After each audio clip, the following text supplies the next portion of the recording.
I always believed trust was the strongest part of our marriage. We had our arguments, like any couple, but I never imagined betrayal would quietly grow inside our home while I worked late nights to provide a better future for us. The first crack appeared when my wife started guarding her phone like a secret vault. She smiled at messages she never shared and suddenly had girls' nights that didn't quite add up. I told myself I was being paranoid.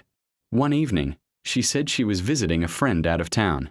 Something in her voice felt rehearsed, too calm.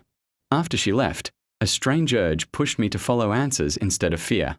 A mutual acquaintance called me by accident that night. In a nervous tone, he mentioned seeing my wife at a hotel restaurant with another man. My heart pounded, but my mind became cold and focused. I drove there quietly, every mile burning with disbelief. When I entered the hotel lobby, I spotted her laughter before I saw her face. She was holding another man's hand, acting like the life we built never existed. I didn't confront her immediately. I took photos, not out of anger, but out of clarity. I wanted the truth preserved, undeniable and sharp. That night, I returned home alone and planned carefully.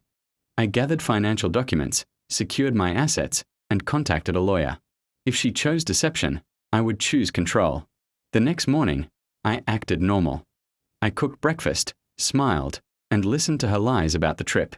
Every word she spoke tightened the resolve in my chest. A week later, I invited both our families for a small gathering. She thought it was a surprise celebration. She had no idea it was a reckoning. When everyone settled, I calmly connected my phone to the screen. The room went silent as the images appeared. Her face drained of color as the truth stood exposed. She tried to explain, to cry, to shift blame. No one listened. The man she betrayed me with vanished the moment consequences arrived. I handed her divorce papers in front of everyone. I told her this was the last lie she would tell as my wife. My voice never shook. By the end of the week, she was out of the house.